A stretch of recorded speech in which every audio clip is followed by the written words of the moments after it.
Olá, sejam todos muito bem-vindos à primeira live, que é a número 156 aqui da Potência Educação.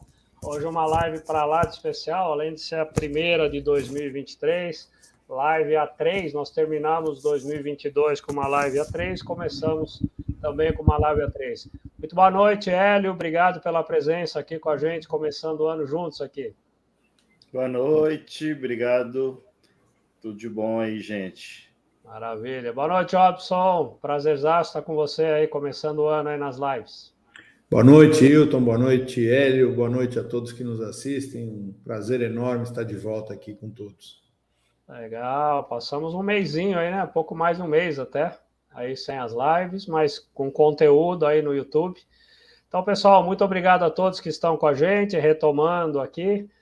Não se esqueçam, aqueles que não são inscritos ainda aí no nosso canal, no YouTube, faça a inscrição, aciona o sininho. Então, recomenda o nosso canal. Nós estamos por 400 pessoas para bater na casa dos 30 mil.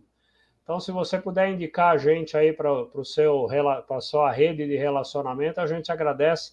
Vamos ver aí, semana que vem, a gente já está com 30, já passou dos 30 mil, e a ideia esse ano é a gente crescer, vão ter novidades aqui na nossa programação das lives, muita coisa bacana prevista pela frente aqui esse ano. Então, se inscreva aqui no nosso canal ou indique o nosso canal para os seus amigos. Se inscreva, aí tem um link na descrição da nossa live, aqui na descrição da aula, tem um link para você se inscrever nas lives propriamente dita, um link aí do Telegram para você receber o material das lives, o nosso Instagram, enfim, fica conectado aí nas redes sociais da gente. Lembrando que os nossos cursos estão com as matrículas abertas, exceto o curso Master, todos os outros estão com as matrículas abertas, preços reduzidos esse ano, então a gente está querendo aí que mais gente possa ter acesso aos nossos cursos, então dá uma olhadinha na nossa página lá, potenciaeducação.com.br, legal? Bom, para encaminhar a live de hoje, é a número 156, e o assunto é desvendando os mitos sobre instalações elétricas e raios, fatos reais versus boatos das redes sociais.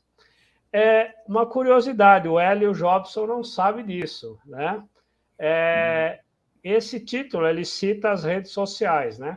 Sabe quem fez esse título dessa live hoje? Sabe aquele robozinho lá que tem um chat agora? Ou, como é que é? BGT? Chat GPT. BBT, né? Alguma Chat coisa assim? GPT. Chat GPT. Foi ele que definiu esse título da live para a gente. Nós colocamos lá um textinho, né? Pro robozinho. E ele foi lá e propôs esse título da live para a gente. Já que o assunto era redes sociais, a gente foi nas redes sociais ali, pedimos para o robozinho definir o título para a gente. Ele fez até um resumo, que é esse que está embaixo da live, a gente só deu um tapa no resumo, mas foi o robozinho. Aqui, Jobson, Hélio e eu, né? Nós temos que ficar ligados, porque o que já correu aqui dentro da Potência Educação? Que nós três vamos ser substituídos pelo robozinho em breve. Então é para a gente ficar esperto, porque logo, logo quem vai estar dando live aqui vai ser o robozinho e não nós, tá? Vai ter um avatar aqui do Jobson, do Hélio e do Wilton, e quem vai estar falando aqui é o robozinho. Então, acho que a gente precisa melhorar o nosso desempenho aqui, tá bom? Olha, eu diria que eu vou ficar extremamente lisonjeado se eu for substituído por uma inteligência artificial, já que nós temos tantas burrices artificiais atualmente concorrendo conosco na internet. Não é? Então, Burrices reais, na verdade. Nesse aspecto, eu adoraria concorrer com uma inteligência, ainda que artificial. Não é? Boa, gostei. É em nossa defesa, você falou por nós aqui. Gostei. Obrigado, João. Vou avisar os meninos aqui que a gente ainda não é para acionar o robozinho, não. Pois é.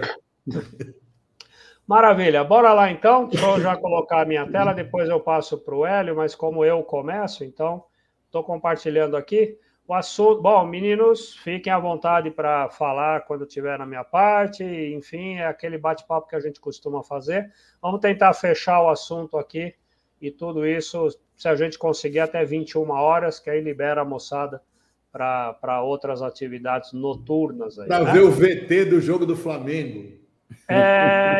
Então, eu não sei quantos flamenguistas tem aqui no chat. Pois mas perdão, hein?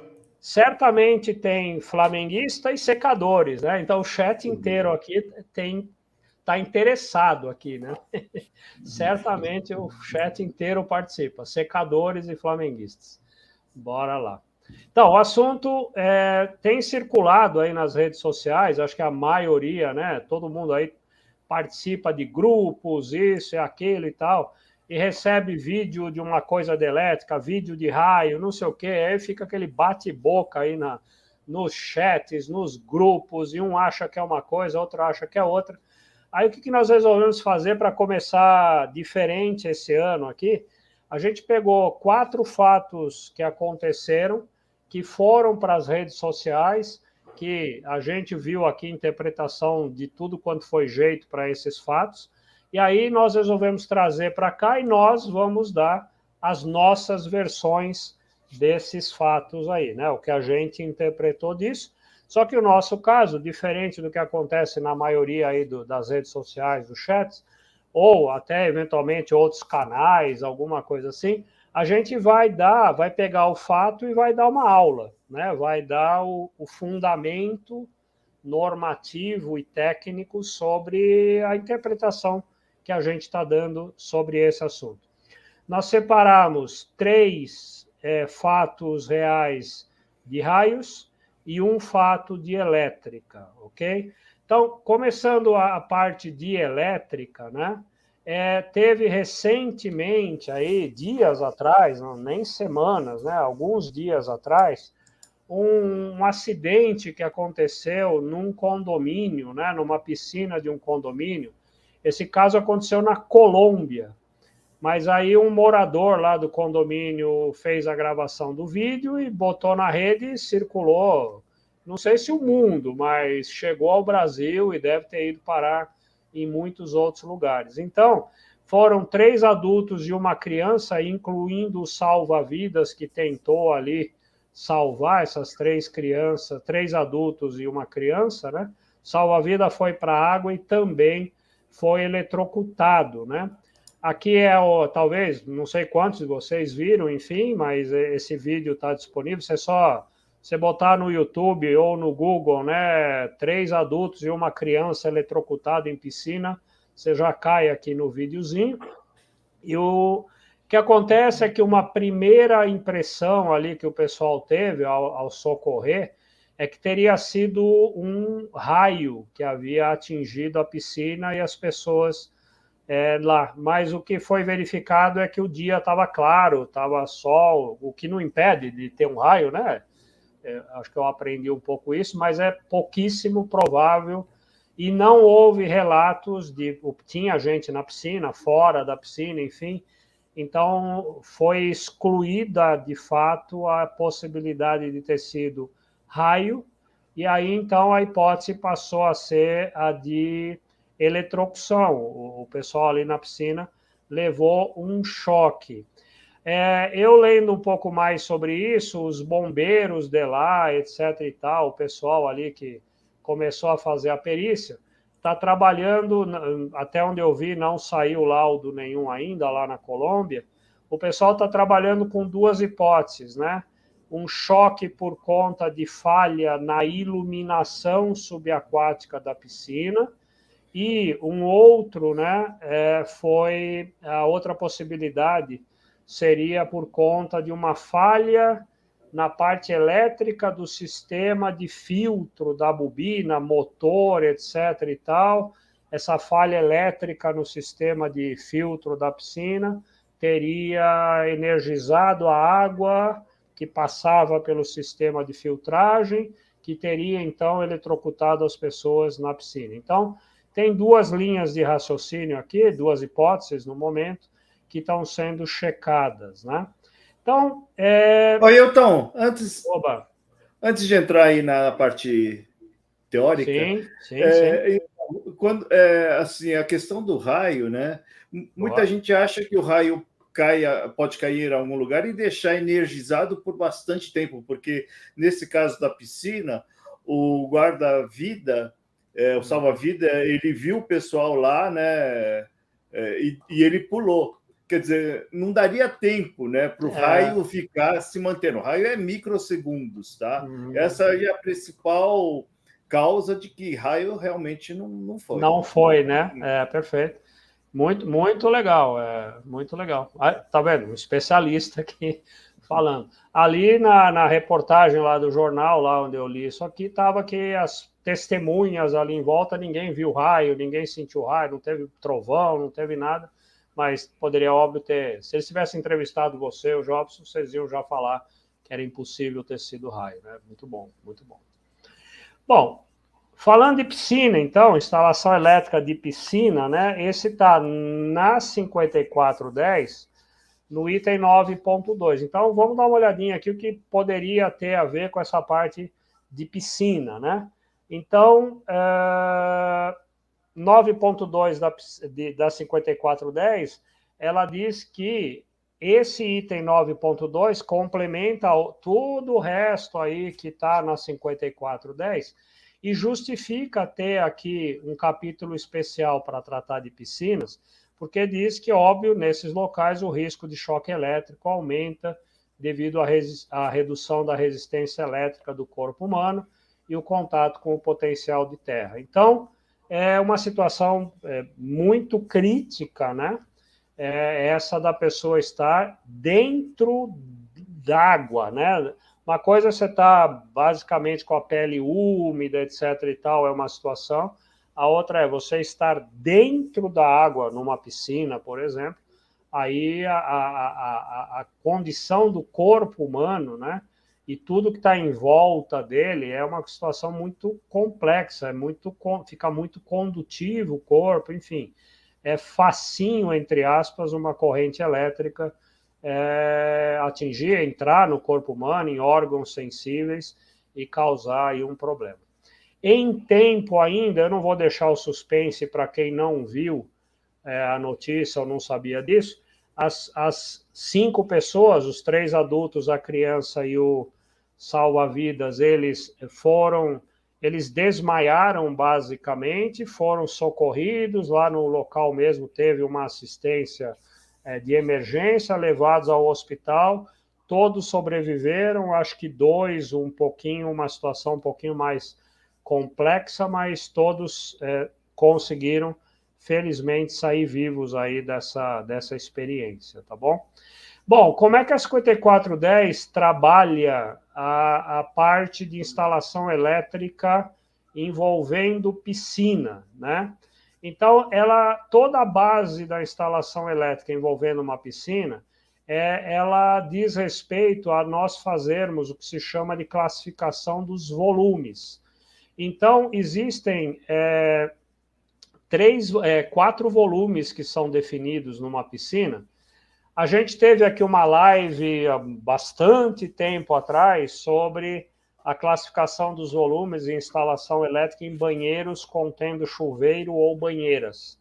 Para quem assistiu ou para quem é nosso aluno do curso, que tem todas as lives lá dentro, né? Se quiser rever aquela parte, está lá numa das lives.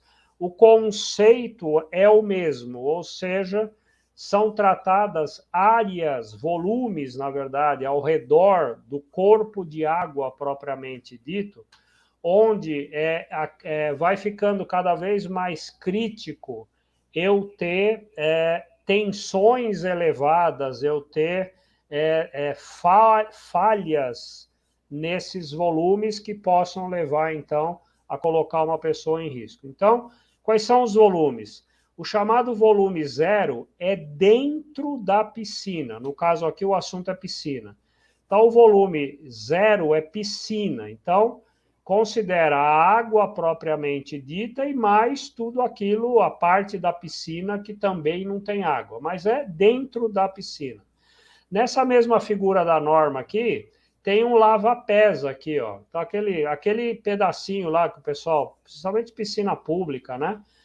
A pessoa entra para botar o pé ali para lavar antes de chegar para a piscina, toda aquela partezinha rebaixada que tem água dentro também é considerado volume zero, né? Mas vamos ficar aqui na piscina.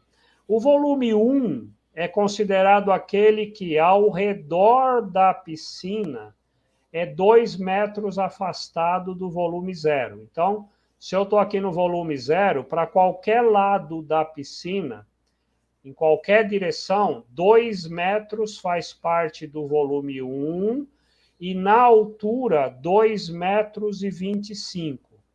Então, considerando, deixa eu voltar aqui, ó. Temos a piscina real lá onde teve o acidente. O volume zero é a piscina. 2 metros aqui em qualquer direção afastado da piscina é o volume 1 até 2 metros e meio para cima, ok? Isso é o volume 1. O volume 2 é 1,5 metro para frente dos 2 metros do volume 1 e também mantido 2,5 metros de altura. Por exemplo, aqui, ó, se eu tiver... isso está escrito mais em detalhes aqui na norma, mas, por exemplo, eu teria aqui uma prancha, né? Ou um trampolim, uma prancha, seja lá o que for aqui, né? Eu tenho a prancha, vamos supor que seja uma prancha isso aqui. A prancha fazendo, né, pertinho do volume zero aqui da piscina. Esses 2,5 metros são considerados, nesse caso onde tem a prancha, acima da prancha. Então, o 2,5 metros vem parar aqui em cima. Então, em relação ao volume zero da piscina propriamente dita, é 2,5 metros mais a alturinha da prancha aqui, se eu tiver. Ou se tiver um trampolim, vai subindo aqui, 2,5 metros para cima do trampolim. É 2,5 metros onde tiver gente em pé. Se a gente em pé, no volume 1, né, 2 metros ao redor da piscina, se a gente em pé tiver num trampolim a 15 metros de altura, é 2,5 acima do trampolim a 15 metros de altura. Aí, vai até aí o volume 1, beleza?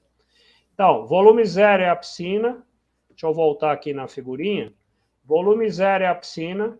Volume 1, 2 metros em qualquer direção, com 2,5 metros de altura. Vamos supor que onde está essa pessoa aqui deu 2 metros. Olha, essa distância é 2. Volume 2, 1,5 metro para cá. Então, toda essa área aqui, depois dos 2, com 2,5 de altura também, é o volume 2. Beleza? Bom, para que serve classificar os volumes?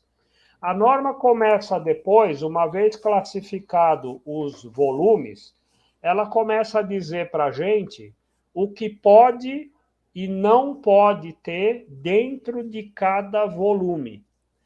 O que pode ou não pode ter de instalação elétrica, evidentemente.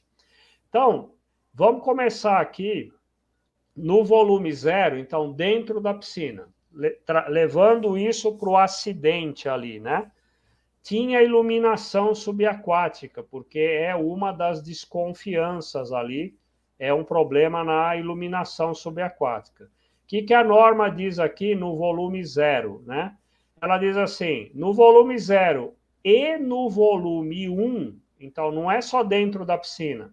Dentro da piscina, 2 metros em volta e 2,5 metros para cima, só se admite o uso de selfie, ok? Selve, perdão. Contenção, selve implica em eu ter uma fonte específica, conforme norma NBR-EC, etc, etc, etc. Não é um transformadorzinho qualquer, é uma fonte com isolação, barari, barará, barará. Então, implica em ter uma fonte especial, selve, com tensão nominal não superior a 12 em alternada ou 30 volts em corrente contínua. E, além do mais, a fonte de segurança deve estar fora do volume 0, 1 e 2. Então, vamos lá. Ó, em toda essa área, volume 0 e volume 1, não pode ter mais do que 12 volts em corrente alternada ou 30 volts em corrente contínua. E, além do mais, a fontezinha dessa tensão tem que estar depois do volume 2, tem que estar fora do volume 2.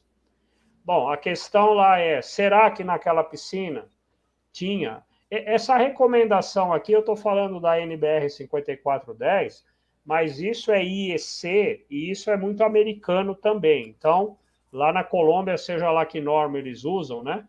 É por aqui também. Então, a pergunta é, tinha lá, foi respeitada lá naquela piscina, 12 volts em alternado, 30 em contínuo, ou meteram lá uma iluminação 220, 127, sei lá o quê? É a primeira questão, né?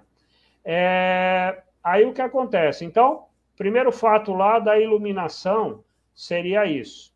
Então, volume 0 e volume 1 é isso, 12 ou 30 volts. Ponto. Não tem outras medidas de proteção contra choque elétrico para piscina no volume 0 ou volume 1. É SELV com baixíssima tensão de operação das coisas. No volume 2, já 2 metros depois do volume 0 e 1,5 metro ainda nessa faixa, aí sim, a medida de proteção contra choque podem ser 3. Ou continua usando SELV instalada fora do volume 0, 1 e 2, ou faz-se uma equipotencialização e usa DR de no máximo 30 miliamperes para as coisas que estiverem no volume 2, ou usa-se uma separação elétrica individual. Então, quero colocar... deixa eu voltar aqui para a figurinha de novo. Ó. Isso aqui parece uma luminária. A foto não está grande coisa, mas eu não sei se isso aqui é um chuveiro ou é uma luminária. Vamos supor que isso fosse uma luminária, né?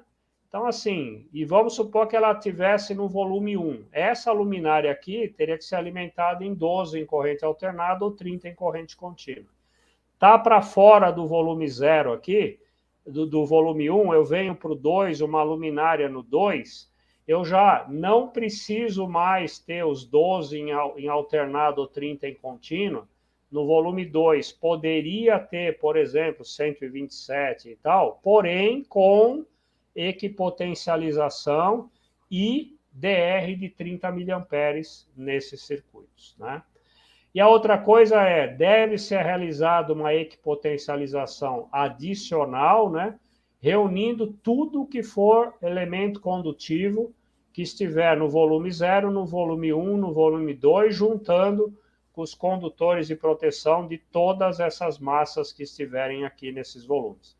Esses elementos condutivos são os elementos condutivos estranhos à instalação elétrica. Uma cerquinha, uma grade, sei lá o quê, né? Eu faço uma equipotencialização adicional, meto lá condutores, curto-circuitando todas as grades, telas, tudo que eu tiver lá, juntando com os condutores de proteção das massas que eu tiver instaladas nesses volumes, ok? A 5410, ela traz... Eu não quis aqui... eu quis só trazer onde isso está na norma. Ela traz em outros itens, por exemplo, a colocação dos motores que atendem a piscina, motor de filtragem, bomba de sucção, sei lá o quê. Ela traz nos itens seguintes recomendações sobre isso, mas, grosso modo, esse motor tem que estar inacessível, o grau de IP dele, não só o motor, a instalação como um todo, né? Tem que estar numa casinha fechada, com acesso difícil. Depois que você entra, grau IP de tudo aquilo é muito restrito. A alimentação é restrita em tensão.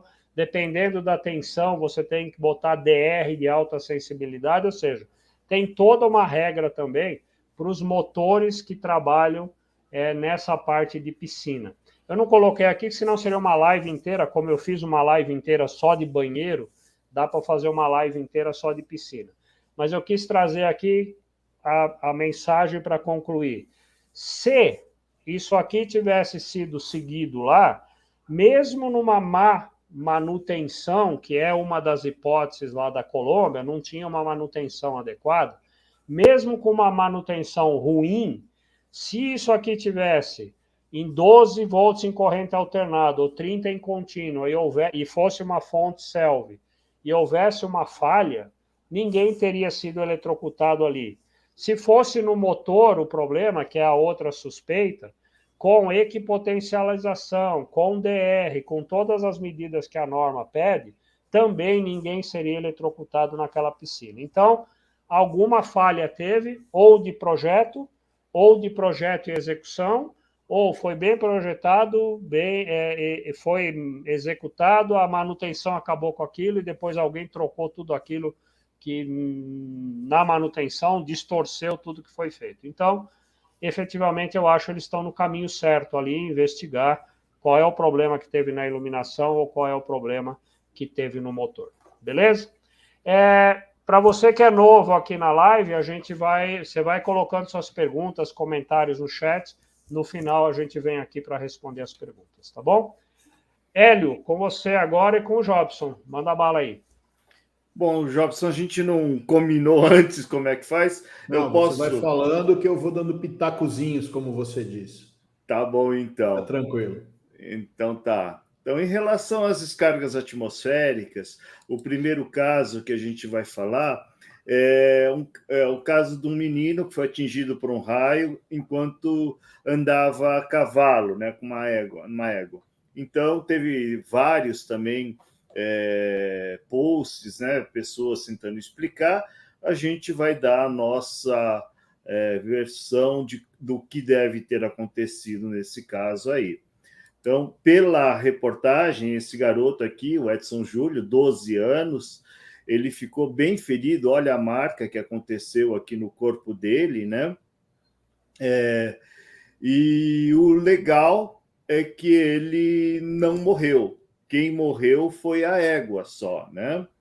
Então, isso aí, muita gente analisou, né? Puxa vida, será que o raio caiu na égua? Será que ele caiu próximo? Será que, né, o que deve ter acontecido para a pessoa não ter morrido, o menino não ter morrido e só a égua, né? Então, uma das opções assim que a gente pode ver assim, na minha opinião, a descarga atingiu a pessoa, tá? Devido àquela marca que a gente viu no corpo do menino, e aí foi para a terra. Aqui a corrente do raio aqui em vermelho. Então, a corrente na terra, a terra ela tem uma resistência, uma resistividade no solo, essa corrente dispersando ali na terra, ela cria linhas equipotenciais, aqui cada círculo desse seria uma tensão, né? Então ele vai mudando essa tensão até dar aquilo que a gente chama de tensão de passo, né? Essa tensão de passo ela é particularmente perigosa para quadrúpedes, né? Porque eles têm a distância entre as patas maiores do que o ser humano, mas no homem também é bem perigoso. Então, essa que seria uma das opções, né? Do que possa ter acontecido. A gente foi, mas Só então por quê? Hélio. Opa! Eu falar uma coisinha. Tá. Na realidade, quando esses eventos ocorrem, né, a gente tenta cercar, pegar o evento de uma forma genérica e ir cercando efeitos de uma maneira, digamos assim, particularizada para tentar achar o que aconteceu. É óbvio que a gente só saberia com exatidão se estivéssemos próximos no local, se pudéssemos analisar a coisa, né, no mínimo imediatamente após o ocorrido, né?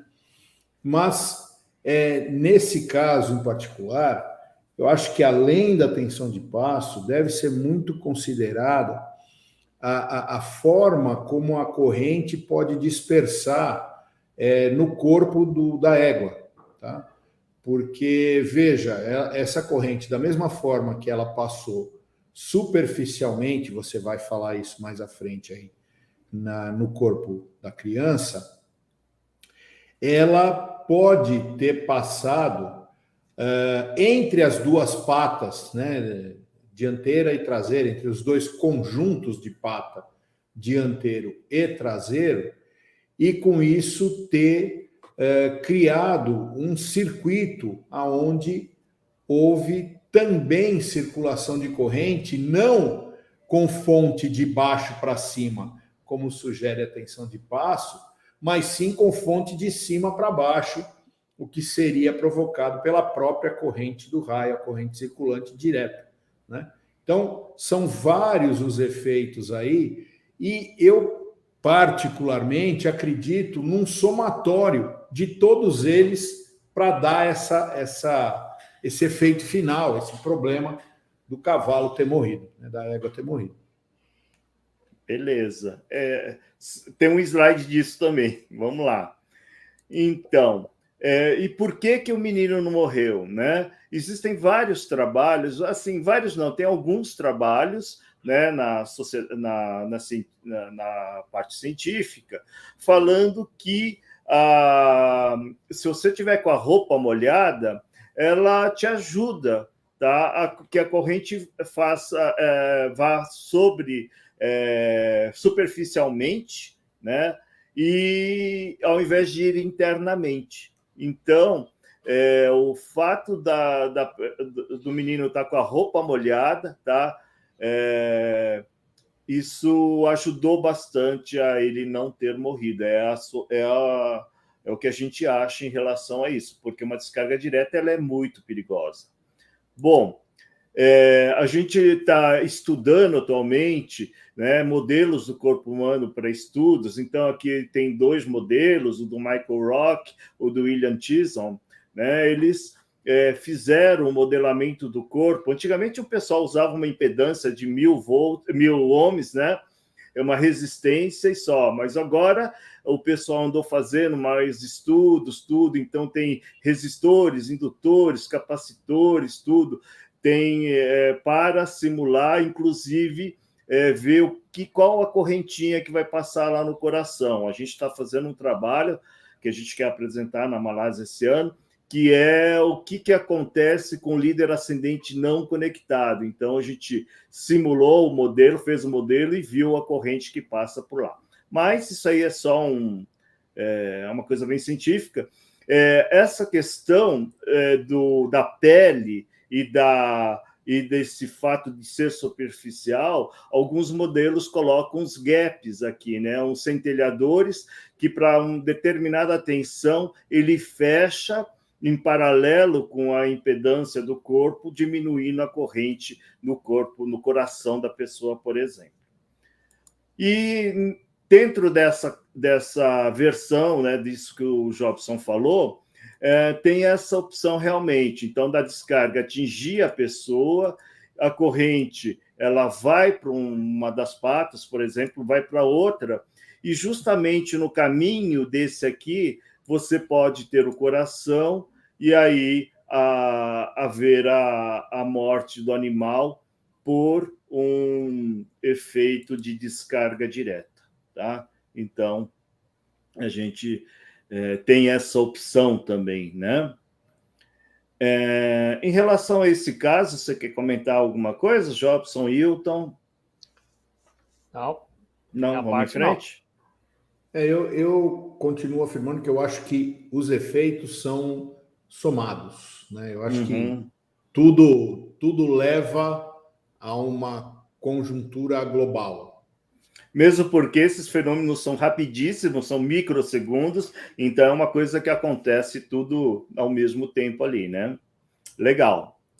O outro caso, isso aqui ficou bem famoso, foi para todos os WhatsApp. Cara, esse eu acho que no dia que aconteceu eu recebi umas 45 mil vezes. Eu também, eu recebi vários. Eu não aguentava mais receber esse negócio. Então, o caso lá do carro que pegou fogo, né? Então, todo mundo assim, pô, mas você sempre falou que o carro é o lugar mais seguro do mundo, ou um dos lugares mais, a questão da gaiola de Faraday e tal, né? Então, assim, a minha explicação é o seguinte, né? Então, dá para ver que a antena do carro ela foi bem deteriorada, né? Então, na minha visão, a descarga atingiu a antena, então uma parte vai pela lataria, uma outra parte vai pelo fio da antena, atinge a parte, o multimídia do carro, e lá acontece o curto-circuito. Tá? Curto-circuito em painel de carro é uma coisa relativamente normal. Acontece bastante, tá? O próximo slide eu vou mostrar fotos que são muito parecidas, olha aqui, ó, muito parecidas do que aconteceu. Então, assim, o raio ele não faria esse estrago todo aqui, tá? Então, isso aqui foi ocasionado pelo curto-circuito lá na bateria, na multimídia. Imagina, uma bateria, você não desliga ela tem um fusívelzinho ali, mas aquele fusível, se fechar um curto ali depois, ele fundiu vai... junto, né, Hélio? Virou uma maçaroca ali. Né? Isso. Então... Oi. Só um segundinho, eu gostaria de citar um outro físico da época, já que você falou em Faraday, eu gostaria de citar o outro que eu acho que foi o motivo, o Joule. Porque quando a corrente do raio está passando por esses condutores, né, antes de provocar o curto-circuito, antes de romper isolação, ela aqueceu um monte de cabos, de linhas elétricas, para ser mais genérico, ela aqueceu um monte de lugar ali. Então, nesse caso, eu acho que os curtos circuitos, grande parte deles podem ter sido provocados por dissipação de energia. Tá? Eles não foram feitos para dissipar essa quantidade de energia. Então, a gaiola de Faraday tanto funcionou que o cara filmou a bagaça toda. Ele teve tempo de pensar, ele tomou a pancada no carro, ele teve tempo de pensar, segundo o que foi dito no vídeo, ele teve tempo de sair do carro, fechar a porta para que não houvesse tanto oxigênio lá dentro e não alimentasse o fogo, né? Ele ficou filmando, ou seja, nele não aconteceu nada. Tá? Se ele estivesse do lado de fora do carro e em vez da antena tivesse pego nele, ele tinha virado a égua. Uhum. É bom salientar, né, que com os novos carros elétricos, carros híbridos e tal, a gente tem que começar a pensar bem, né, nesse tipo de proteção, principalmente a questão do curto-circuito, né? Bom, e aí eu fui atrás de alguns outros acidentes, né? Então tem esse acidente que aconteceu em 2013 no Japão, tá? Um colega meu, o Kazuo Yamamoto, ele escreveu esse paper no ICLP de 2014. Então aconteceu ali perto de Tóquio, a pessoa veio, estacionou aqui nesse local. Isso aqui é um restaurante, deixou o carro lá, saiu para o restaurante. Segundo ele escutou a descarga atmosférica e pegou fogo no carro. Dá para ver aqui que aqueles picolés, tudo, a coisa derreteu inteira, né? E isso foi o resultado do carro, né? Lá foi bem pior até, queimou praticamente o motor inteiro, né? Não teve... o cara não saiu do carro e fechou logo para terminar oxigênio, essas coisas todas que o Jobson falou, né?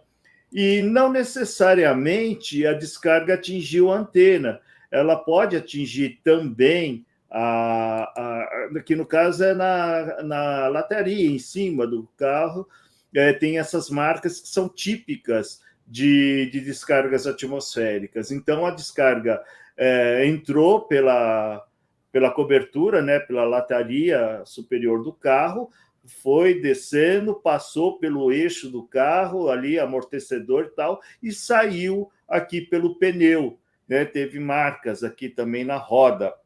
Então, Ao contrário que muita gente pensa, né, o pneu do carro não isola nada, assim, em termos de descargas atmosféricas.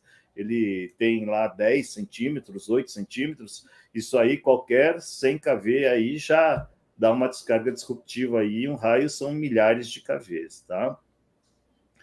Esse foi o caso, e lá foi comprovado que foi um raio realmente. Eles foram até os sistemas de localização de raios no Japão, pegaram todos os casos naquele período que aconteceu isso, verificaram as descargas, aqui é o local do que estava o carro, pegaram todas e viram que provavelmente a corrente que atingiu esse carro foi uma corrente normal, de 24 quilomperes, uma corrente que acontece na maioria dos raios. Aqui no Brasil, a média é 35 quilomperes, né? E não é um caso tão raro, tá? Então, olha, 2 meses e meio atrás, no dia 23 de novembro de 2022, lá nos Estados Unidos, uma caminhonete também foi atingida, foi praticamente destruída por um raio, tá?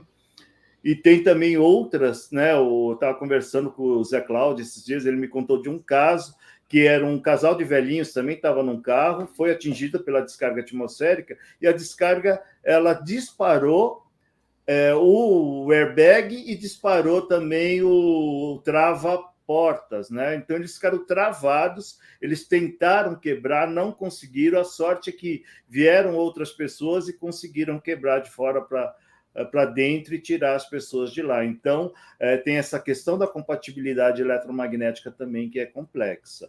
Porém, a questão, assim, o que é melhor, então? Vamos sair do carro, né? Não, gente. Ficar no carro, quando está caindo raio bem próximo, ainda é a melhor solução. Então, por exemplo, tem uma descarga que está caindo em direção ao raio. Se você sair do raio, o que vai acontecer? Na hora que esse líder descendente estiver próximo, vai criar um líder ascendente aqui no carro, vai criar um líder ascendente na pessoa, e aí a descarga vai escolher, ou ela dá uma descarga direta no carro, ou uma descarga direta na pessoa, e aí é muito perigoso, a pessoa vai morrer mesmo. Uma outra situação, digamos, você não precisa estar muito próximo, você sai correndo do carro, né? Então, se a descarga atinge o carro, a corrente da descarga vai distribuir, tá? Como a tal da gaiola de Faraday, pela lataria do carro, chega num ponto que ela vai para a terra, né? Através de uma descarga disruptiva, provavelmente aqui no pneu, e na hora que ela vai para a terra, cria aquelas equipotenciais, né? A tensão de passo, vai ter uma diferença de potencial entre essa parte, esse pé e esse pé, aí eu vou ter a tensão de passo, né? A pessoa vai sofrer, isso aqui é um perigo também. Uma das piores condições, né, relacionadas com tensão de passo, eu nem diria com relação a raio no carro, né? Porque aí o cara que morrer de tensão de passo tentando sair do carro é porque tinha que morrer mesmo, né? Que tem que ser ele botar um pé para fora na hora que está caindo o raio, né? Então tem que acertar muito o negócio, né? Mas aproveitar essa deixa que você está dando aí para lembrar que não raro, né? Acontecem muitos acidentes de gente acabar batendo em poste e linhas, né, de alimentação caírem em cima do carro, né? Isso o Wilton depois pode complementar. Mas quando você tiver, né, numa situação como essa, né, de uma linha cair em cima do carro, seja uma linha de média tensão ou mesmo de baixa tensão, você não vai saber definir na hora o que é uma linha energizada, né? Tá pipocando o troço lá, você não vai ficar... Você tem um equipamento para ensaiar se é de 220, 13.8, não tem. Então, pense muito bem antes de fazer as coisas. Não queira sair do carro correndo, que você pode sofrer com uma tensão de passo muito pior em relação à quantidade de tempo que ela atuará, que depende diretamente da proteção, do que a do raio, tá? Então, nesse caso, se você tiver com um condutor em cima do seu carro, fruto de um acidente, fica dentro do carro. Ah, Jobson, mas começou a sair fumaça do carro. Bom, então você faz o seguinte, você abre a porta do carro e dá um pulo e fica num pé só. É incômodo, mas pelo menos você não morre, tá? E se afasta do carro saltando em um pé só, ok? O Wilton pode complementar isso aí. Eu achei pertinente porque o raio ele é muito rápido, como o Hélio já disse várias vezes, e na hora que você está ali dentro, pelo efeito da gaiola de Faraday, não voltamos a repetir aqui, tem nada a ver com isolação de pneu, né? A gaiola de Faraday que faz com que as correntes fluam, como está aí no desenho, para a terra, inclusive passando pelos pneus e não passando por dentro do carro, que vão te proteger em menos de um piscar de olhos em relação ao tempo, tá? Agora, se tiver lá o danado do condutor em cima do carro, isso pode ficar, dependendo da situação da proteção, né, por segundos. E aí ele desarma, mas tem um relé, eventualmente um relé religador, e ele religa o troço, e você está lá com os dois pés no chão. Então, cuidado aí com essa parada, ok? Eu vou deixar para o Wilton.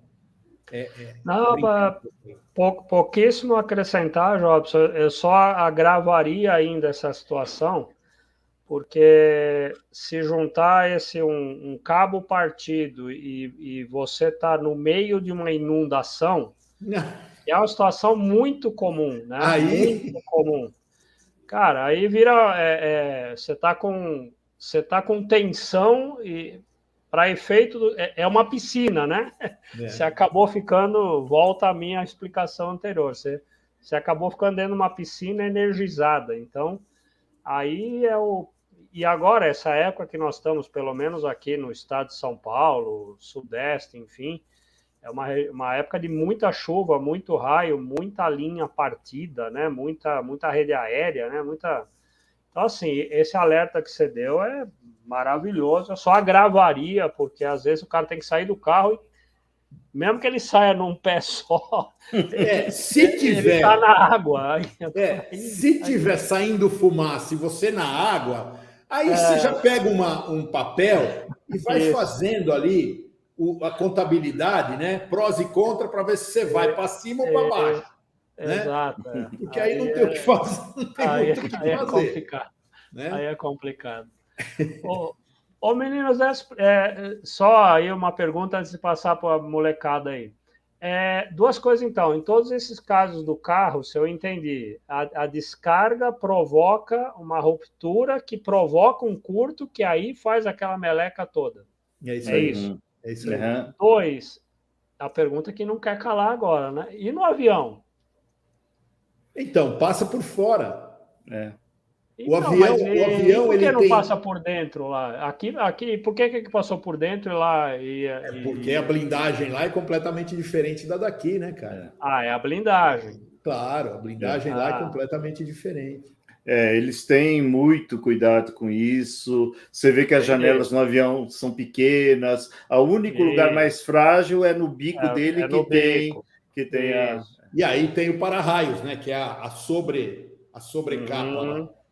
Tá, mas assim... O para-raios do avião é no bico. É no bico do avião. Que é onde não pode ter uma descarga direta. É onde estão os sistemas de controle, onde tem um monte de coisa ali. É o ponto. Então, assim, se a carcaça do automóvel fosse feita com a tecnologia do avião, nada aconteceria, é isso?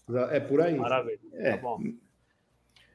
A outra situação é assim, você vê que está, digamos, caindo raio ali perto e tal, porque é ruim sair e ficar perto do carro, né, encostado no carro. Então, se a descarga nesse momento atingir o raio, então a corrente vai passar pelo raio e aí você vai ter uma diferença. Você vai ter essa corrente aqui indo para a Terra, ela tem um LD e DT, vai ter uma diferença de potencial daqui, desse ponto para cá, então você vai ter aquilo que a gente chama de tensão de toque, tá? Também é bem perigoso isso daqui, tá? Bem parecido com a tensão de toque, você não necessariamente precisa estar encostado no carro, mas se a descarga atingir, acontecer aquela corrente do raio passando, você vai ter uma diferença de potencial, você vai ter aquilo que a gente chama de descarga lateral. Isso aqui é bastante perigoso também. A última, então, digamos, você viu lá que está caindo raio, saiu, deixa eu avisar as pessoas, deixa eu sair e tal, né? Então, o que acontece? Na hora que a descarga atmosférica está indo em direção a você, ao carro, acontecem aquilo que a gente chama de líder ascendente não conectado ainda, né? Então, ele pode acontecer aqui na antena do carro, alguma outra parte do carro, pode aparecer na mão da pessoa, na outra mão, e aparecer na cabeça da pessoa. Cada vez que aparece um líder ascendente ainda não conectado, né, com o raio não chegou perto da Terra ainda, tem cada descarga ascendente aqui, ela dá um pulso de corrente, e esse pulso de corrente é perigoso. É isso que a gente está calculando e vendo que tem casos de pessoas que morreram por esse líder ascendente não conectado. Porque, por exemplo, aí a descarga, ela, nesse caso, atingiu o carro, não atingiu a pessoa, mas a pessoa também sofreu um ferimento devido a esses líderes ascendentes que, no caso, não conectou com o raio. Tá? Então, esse é o líder ascendente não conectado. Correntes da ordem aí de 200 amperes, 250 amperes. 150, 200, já são pulsos, né? Na verdade, cada pulso que o raio vem descendo lá da nuvem, né? Ele vem em pulsos, né? Cada pulso desse dá uma correntinha na pessoa, tá? Então, tem uma correntinha dá uma correntinha mas na hora que ele fecha, aí dá uma correntona e aí ela some. E é essa correntona que a gente está calculando aqui, estamos modelando e usando o ATP lá para calcular isso tudo. Então, e aí tem esse gráfico, é muito famoso, muita gente usa isso aqui, foi um gráfico levantado para países desenvolvidos, onde os ferimentos assim, de 40% a 50% é devido à tensão de passo, a problemas de corrente no solo. De 20% a 30% dos ferimentos, dos acidentes, é descarga lateral. De 15% a 25% é tensão de contato. Sei lá, você está embaixo da árvore, encostado na árvore ali, ou num poste, né? Esse líder ascendente, por incrível que possa parecer, de 10% a 15% das pessoas que morreram por causa de raio foi devido a esse líder ascendente. Como eles contabilizaram isso, eu não sei, mas... E as descargas diretas, né, que todo mundo acha, não, o raio vai pegar a pessoa e tal, é de 3% a 5%.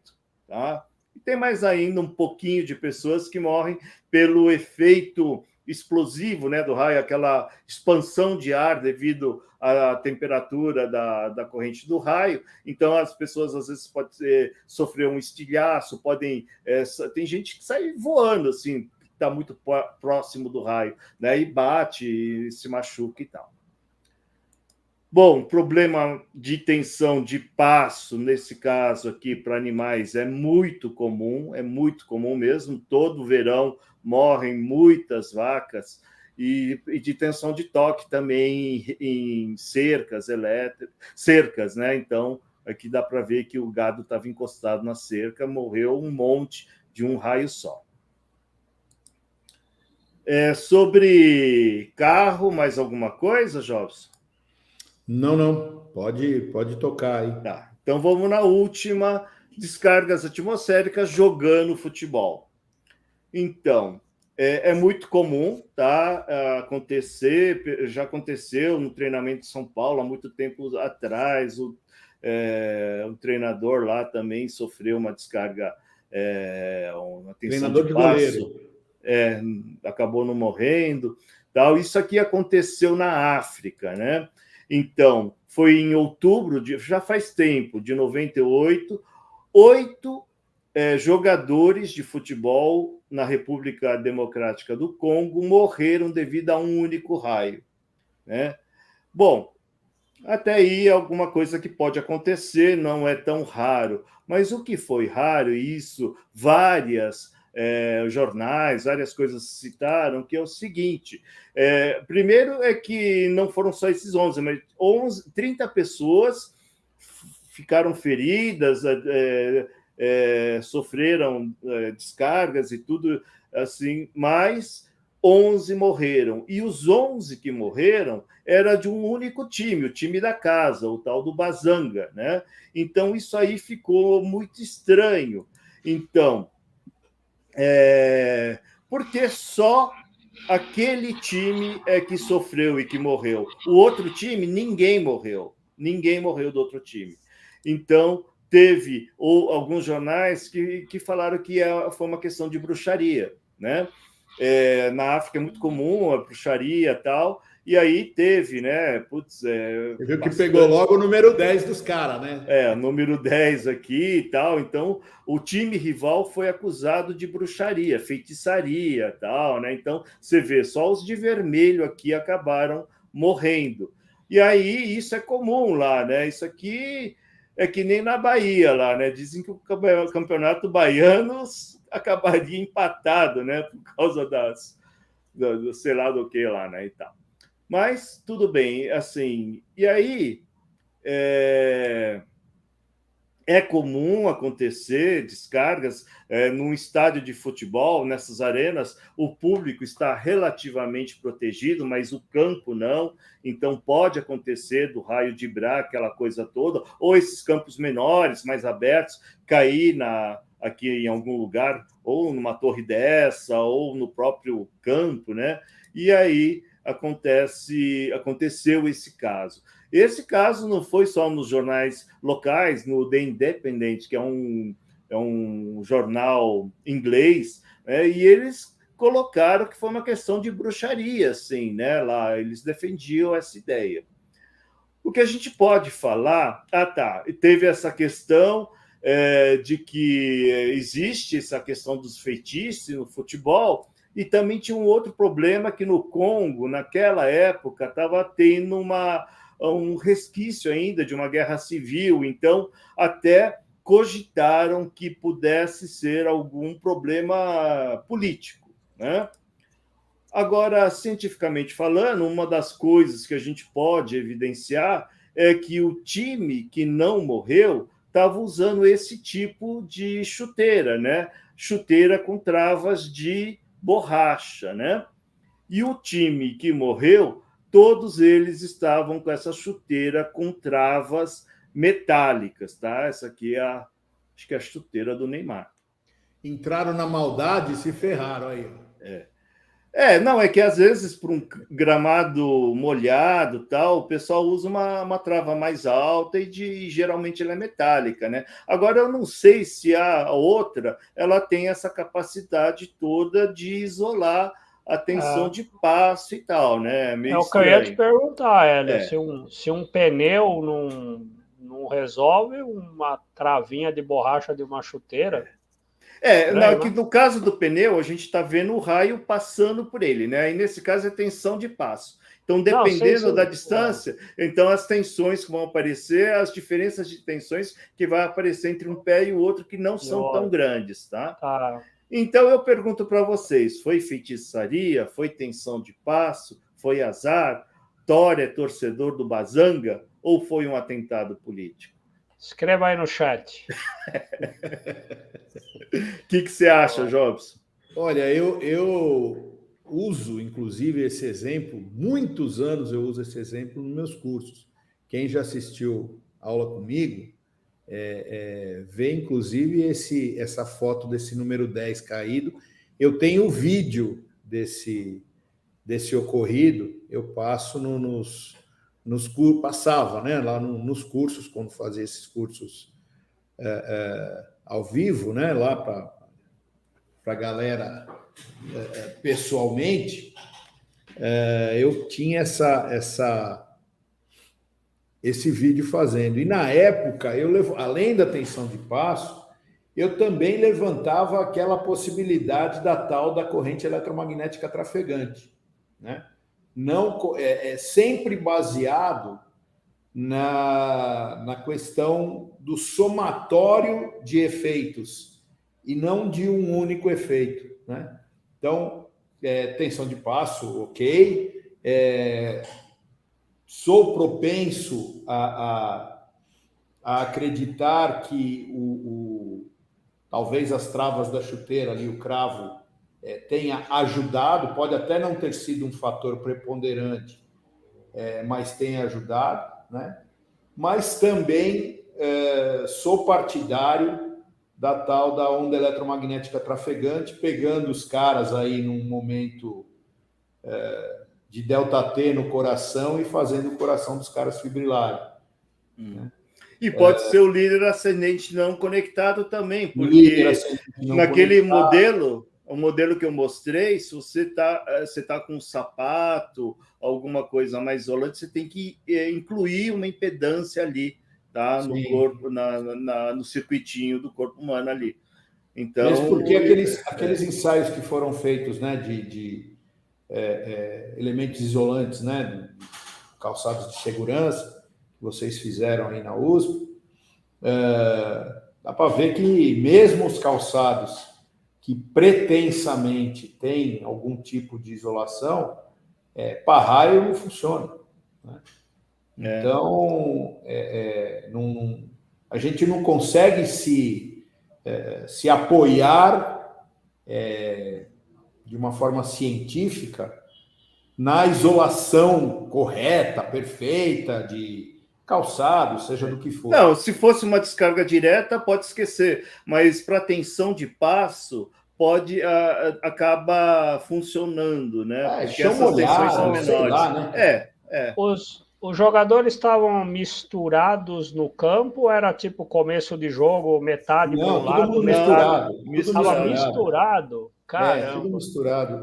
Nossa, eu vou ver se eu acho aqui o vídeo. Incrível. Eu achei que estava naquela de começo de jogo, uma turma de um lado, outra do outro, sei lá. Aí... Não, tá tudo misturado. Aí, caramba. Acho que tinha um sniper ali. Tentado político, né? Eu fico quase que esse último aí. Bora lá. Bora lá. Então, bom, você quer falar dos early birds? Você, manda. Eu.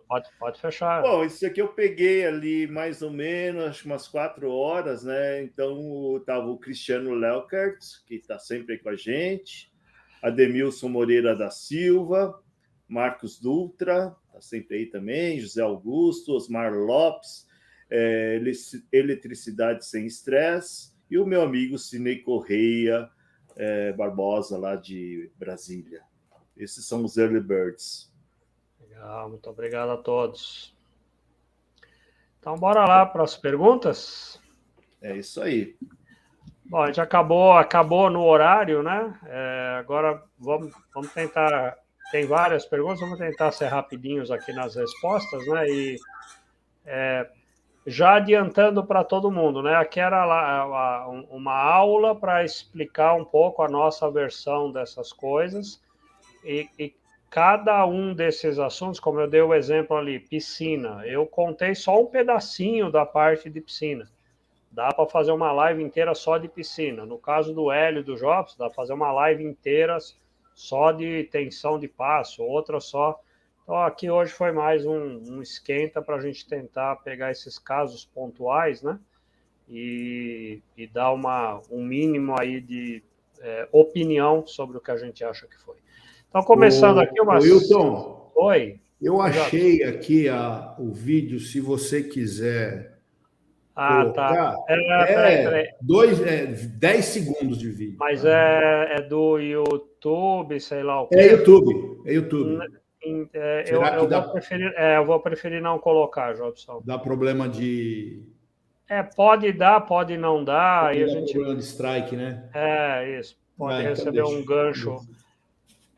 Que palavra o pessoal pode usar aí na busca para achar isso no YouTube?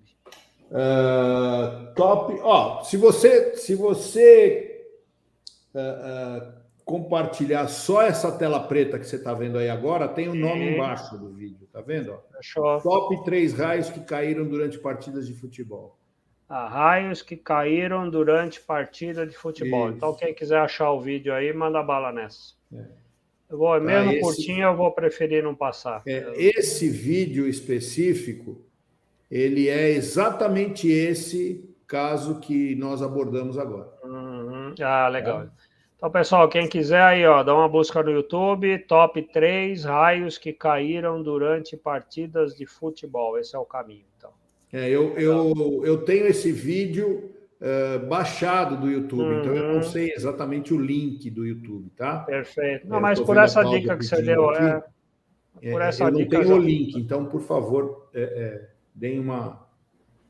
mas tá tranquilo, já ajudou bastante. O primeiro comentário eu coloco aqui, Cláudia Deslandes, mandando um beijão para a Cláudia, um abração para a Cláudia aí em BH. Isso aí. Desejo aí ótima recuperação.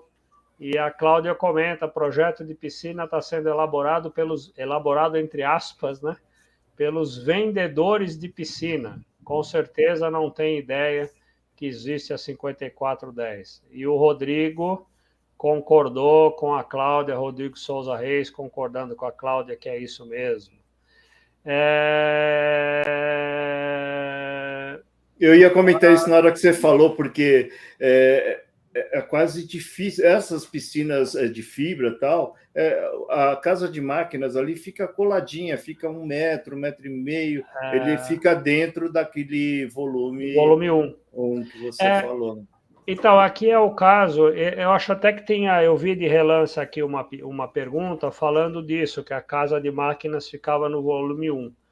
Então, depois eu só dou o crédito para quem perguntou, mas já que você falou, esse lance está naquilo que eu falei. Eu pus aqui basicamente muito pouquinho, né, desse capítulo 9.2 de piscina, 9.3, sei lá, acho que era 2 ou 3.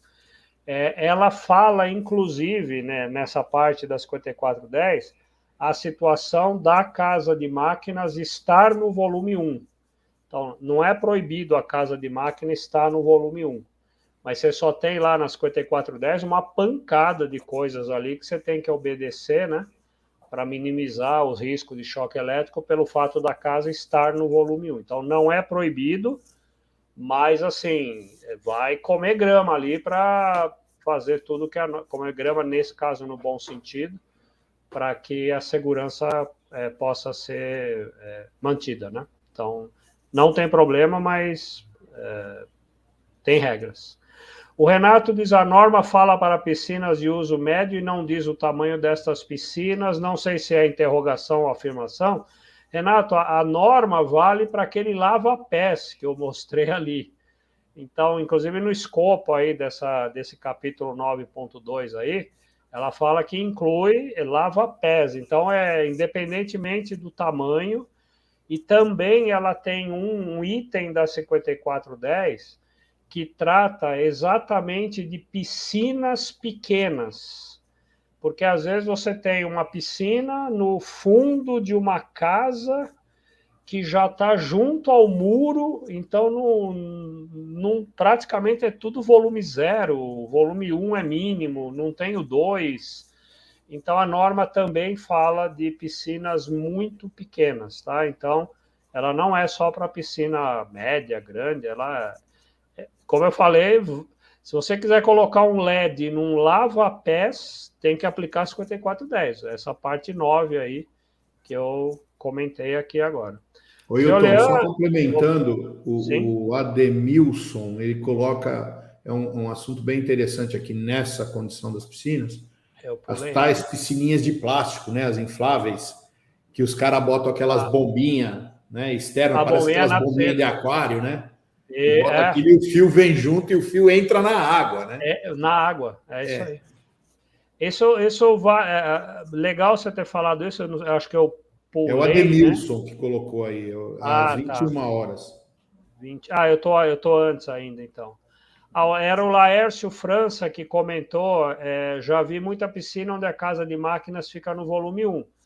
De novo, Laércio, não tem problema a casa de máquinas ficar no volume 1. O problema a questão é a 5410 dá regras para quando a casa de máquinas fica no volume 1. Então, não tem importância estar lá no volume 1. Até porque, vamos combinar, né? Você tem... Isso a gente falou lá na aula, na live de banheiros com banheiras. Você tem banheira de hidromassagem, que o motor fica embaixo. Então, você tá na banheira em cima de um motor elétrico. Então, não tem muito, entre aspas, problema. O motor da piscina, a casa de máquinas da piscina está no volume 1, não tem importância. Mas precisa fazer bem feito esse negócio aí, né? Porque senão não vai dar certo, né? Aqui, olha... Peraí, eu vou botar uma do Geoliano, depois eu volto aqui, uma pergunta do Wagner que estava antes, mas aí tem a ver com SPDA. O Geoliano, ele comenta, né, o botão de comando de emergência, conforme Lei 18786 de 2016, reforçado em 2022, ele pergunta se esse comando deve ser em 12 volts. Então, Geoliano, essa Lei 18786 é uma lei do Estado do Paraná, né, que regula a segurança em piscinas. Fora isso, tem outras leis municipais, tem um projeto de lei no Senado, tem vários legisladores aí legislando sobre a instalação como um todo de uma piscina, não só da elétrica.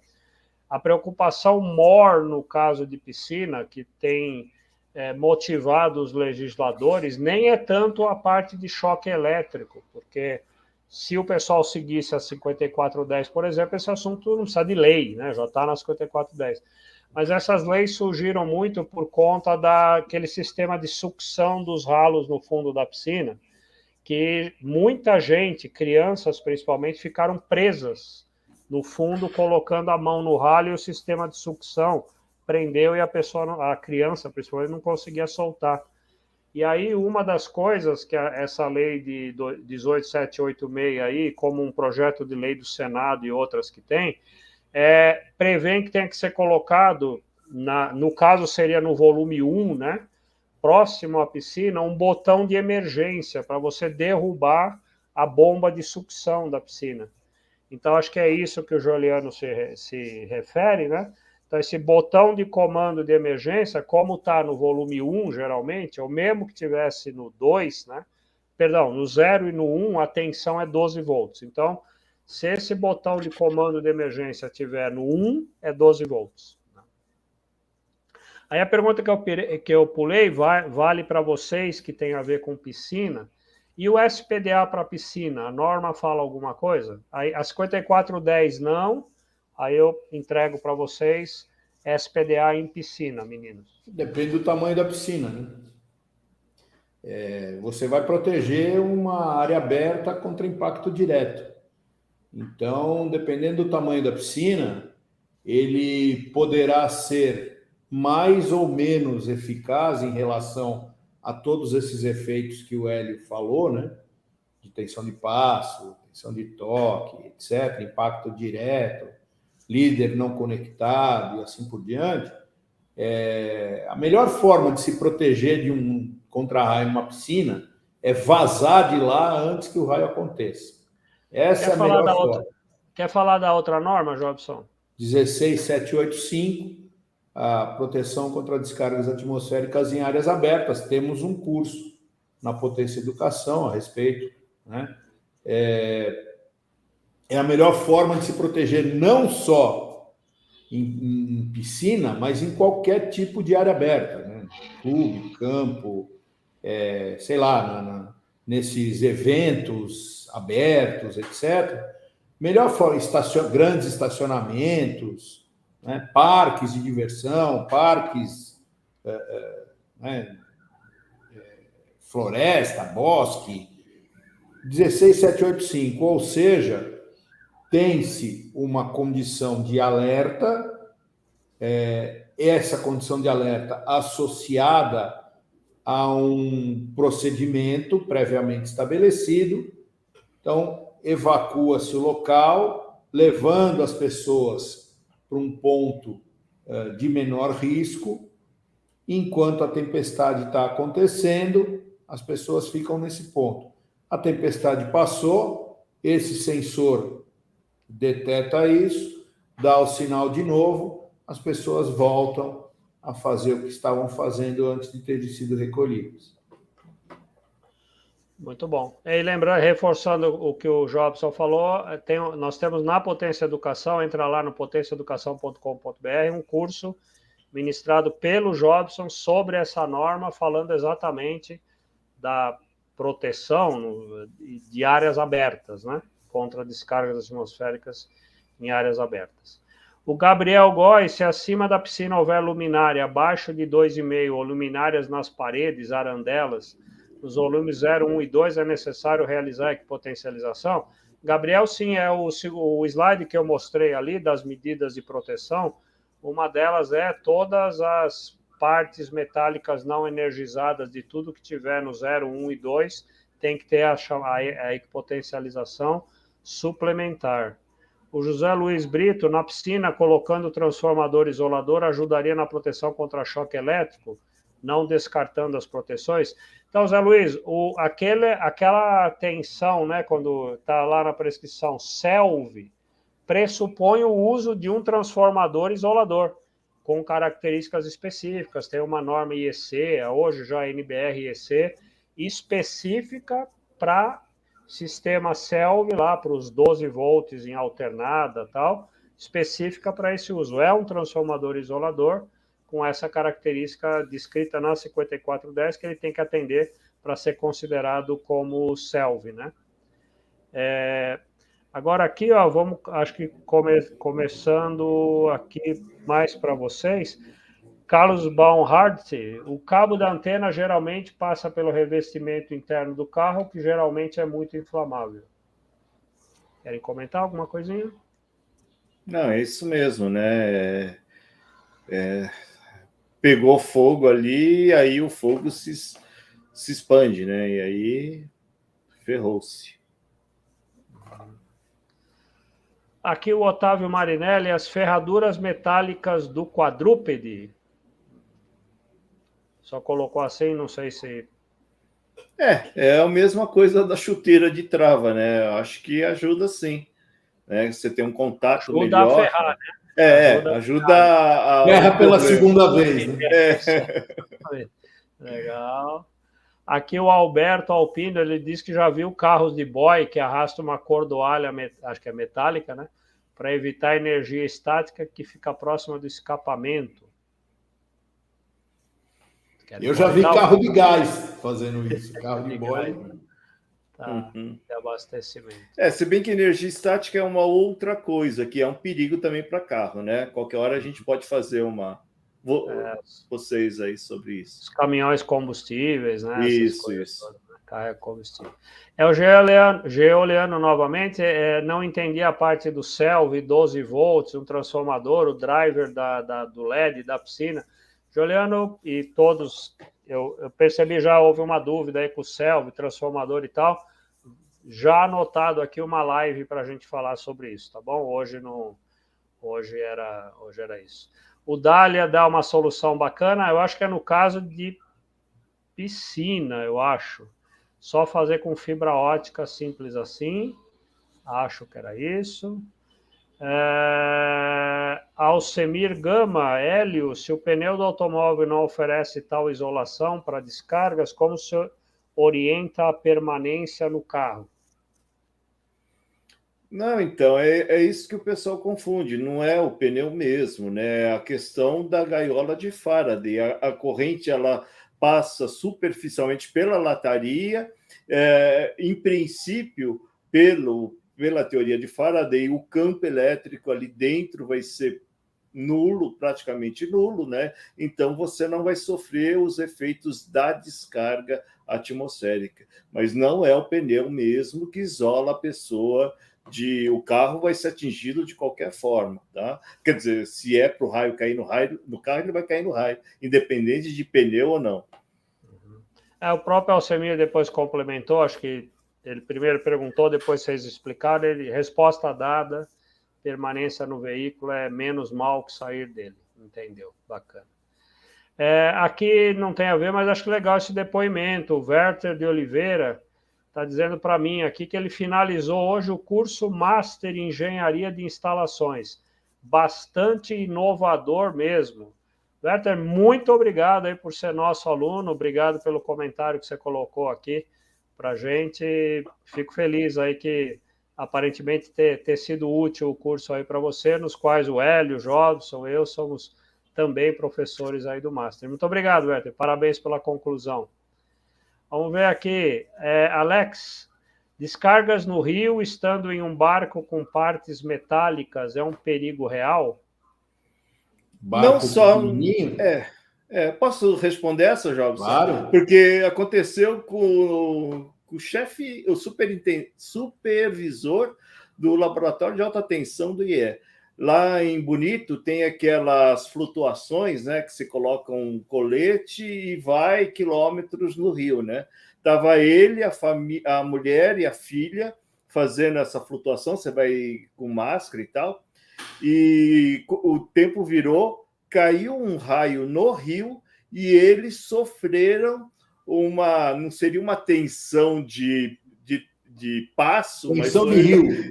Uma tensão de rio, entre a cabeça, eles sofreram todos eles, né, que estavam flutuando lá. Então, assim, a melhor coisa é sair mesmo do rio. Naquele caso é meio complicado, porque você tem um início e tem um fim, e no meio do caminho é só mato, com onça e tal, né? Em Bonito, sei lá, tem outros lugares. Mas, de qualquer forma, é perigoso sim. Agora, um barco tem toda também a proteção, tem normas para isso, tem especificações para fazer isso aí, né? Existe na NFPA 780 uma das partes da NFPA 780 que descreve como fazer SPDA em barco. Tá? Tem lá umas 3 ou 4 páginas específica para fazer SPDA em barco. Se for, aí nesses barcos, eu estou falando barco nível Hélio, né? Já um barco, né? Se for barco nível Jobson, barquinho de 4,5 metros, 5 metros, que eu vou pescar lá no Pantanal e tal, então nesse aí não tem jeito, bicho. Esse aí é assim, você agacha, né, no barco, fica com os pés juntinhos, assim, agachadinho, sem encostar em nada, e já aproveita que está desse jeito e reza, né? O problema do Jobson é que ele gosta de segurar na vara, né? E aí essas varas aí... Coloca a vara do lado, né? Do lado. Do lado. O Alberto, aproveitando, qual é a melhor opção para ficar num ambiente descampado e com raios? Dentro do carro. Se não, nessa posição que eu falo. Se não tiver nada, se você tiver zerado, aquele campo assim maravilhoso, tal, agacha, pé junto, cabeça baixa e reza. E reza, amigo. É cócoras literal, né? Mais agachadinho possível, né? Mineiro não tem o mínimo problema em fazer essa posição, né? Ele já senta em cima. O mineiro ele tem aquela de sentar em cima do calcanhar, né? Sim. É uma cigarrinho de palha, característica de mineiro, né? Quando ele está fumando um pito ali e tal. O técnico do Verdinho é assim também, o Abel. Ele faz ele passa o tempo inteiro em cócoras. Né? Então, essa é a melhor posição para você ficar ali. Né? Você abaixa o teu ponto de referência, diminui o problema com tensão de passo, e aí depende do teu relacionamento com a fonte. Né? Com a fonte. Bacana. Carlito Fernandes, ele diz que lembra dos antigos aviões da VASP, que tinham um cabo de ponta da cauda, do alto do leme, até a cabine do avião. Ele pergunta se isso aí seria uma espécie de um para-raios do avião, antigamente. Lá eu lembro disso. Tinha um cabo ali em cima. Gente, eu vi em foto, hein? Eu nunca vi. Eu não é da minha época isso. Não, eu só vi em foto, deixa bem claro assim. Deixa eu só fazer uma propaganda aí. Entre no portal da Potência Educação, vai lá em revistas, tá? O ano passado, eu não lembro exatamente qual foi o mês, saiu um artigo meu sobre proteção de aviões, 14 ou 15 páginas, sabe? Fiquei um fim de semana inteiro ali ralando. Ficou legal, tá? Como todos. Muito bom. Zé Cláudio, um líder ascendente não conectado num prédio pode causar danos à fachada. Ele diz que morou numa cobertura onde houve formação de um líder que abriu um rombo numa quina da fachada. Ele só não sabe se foi um raio conectado ou não. Um líder conectado ou não. Provavelmente foi conectado, tá? Não foi um não conectado, porque para dar esse rombo aí na quina da fachada, a corrente tem que ter passado pelo concreto e a temperatura da corrente é muito alta, então ela expande a umidade que tem dentro do concreto e quebra ele, tá? Essa do líder não conectado, a corrente é menorzinha, 100, 150, 200 amperes de pico. Então, é uma corrente assim de nanosegundo, microsegundo. Nem gera calor. Provavelmente foi conectado. Energia pequena, né? Aquela pergunta lá do Ademilson, né? A piscina de plástico inflável fica com uma bombinha a 1 metro. Estão super erradas, não estão? Então, em 12 volts, em alternado ou 30 em contínuo, segue o jogo, né? A vida segue. Acho que os caras ligam isso na tomada, né?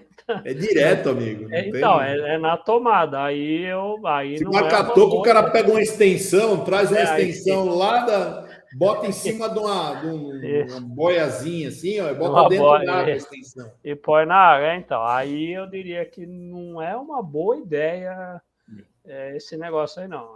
Aparelho de som é complicado, aparelho né? De som, o pessoal quer escutar uma musiquinha ali.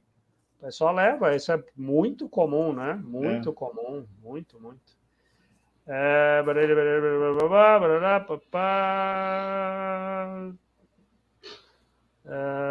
Vamos lá, o líder não conectado.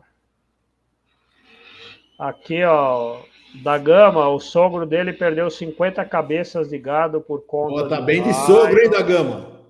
Isso aí. ou não, né? Perdeu 50, né? Bom, já perdeu 50, esperemos que seja... Precisa ver quanto sobrou, né? Para o Jobson, quando vem a live sobre proteção de linha de vida em cobertura de edificações, principalmente industriais? Essa já veio, Jair. O cara perdeu. Nós fizemos... foi uma das últimas, né? Do ano passado, né? Fizemos em dezembro, nós fizemos, né? Eu acho que essa foi em dezembro. Dezembro, eu acho. Ou final de dezembro, de novembro, ou dezembro. Legal. Já rolou. Meninos, ficaram perguntas aqui, mas a gente vai, enfim, né? Deixa eu ver aqui essa. Ricardo Rando, La Linha de falando de La Linha de Assunção, Espírito Santo. Tá, ok, obrigado. Luiz Ferraro, vamos ver o Ferraro, o que ele está aprontando aqui. E piscina na cobertura do prédio, como é que... Estamos bem de amigo também, hein? O cara... piscina, a parte elétrica de uma piscina que está na cobertura... Desculpa aí, né? Acho que é interesse próprio aí, né? Então, e nós aqui, né, velho? Nós fazendo live e ele preocupado com a piscina dele na cobertura do prédio. Olha, Sob o ponto de vista de raio, cai fora, né, velho? Vai ficar fazendo o quê na piscina, na chuva? Exatamente. Põe um cartaz lá para todo mundo sair quando tiver tempestade com raio. Cair fora.